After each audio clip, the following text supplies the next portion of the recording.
বৈষম্য বিরোধী ছাত্র জনতার আন্দোলনের মুখে শেখ হাসিনা সরকারের পদত্যাগের পর আওয়ামী লীগ মনোনীত পদগুলোতে পদত্যাগের হিড়িক দেখা যাচ্ছে।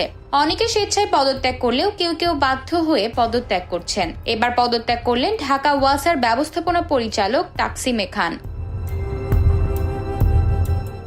বুধবার ইমেইলের মাধ্যমে তিনি এই পদত্যাগপত্র পাঠিয়েছেন বলে জানা গেছে। ওয়াসা সূত্রে জানা যায়, পদত্যাগপত্রে অসুস্থতাজনিত কারণে ওয়াসার ব্যবস্থাপনা পরিচালকের দায়িত্ব পালন করতে অপারগতার কথা জানিয়েছেন তাকসিমে খান। ৫ আগস্ট শেখ হাসিনার পদত্যাগের পর থেকেই খোঁজ ছিল না তাকসিমের। এরপর একদিনও নিজের দপ্তরে আসেননি।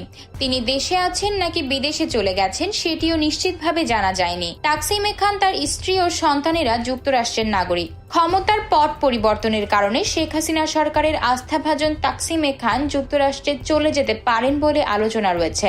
ইতিমধ্যে তাকসিমের অবিলম্বে পদত্যাগ ও গ্রেফতারের দাবিতে বিক্ষোভও করেছেন ঢাকা ওয়াসার কর্মকর্তা-কর্মচারীরা। ২০০৯ সালে ঢাকা ওয়াসার ব্যবস্থাপনা পরিচালক পদে প্রথমবারের মতো নিয়োগ পেয়েছিলেন তাকসিমে খান। এরপর দফায় দফায় তার মেয়াদ বাড়তে থাকে। সর্বশেষ গত বছরের আগস্টে সপ্তমবারের মতন ওই পদে আরও ৩ বছরের জন্য নিয়োগ পান তিনি। দুর্নীতি, অনিয়ম সহ নানা অভিযোগ থাকার পরও তাকসিমকে এই পদে দীর্ঘ সময় রাখা নিয়ে প্রশ্ন ওঠে। ২০০৯ সালের পর থেকে ঢাকা ওয়াসার পানির দাম বাড়ে ১৬ বার।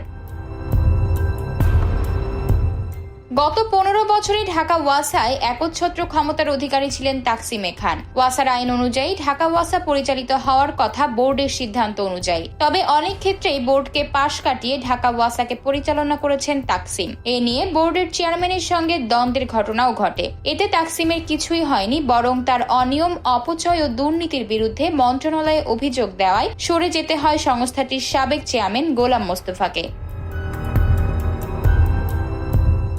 আতকিয়া মাইমুনা, বার্তা 24।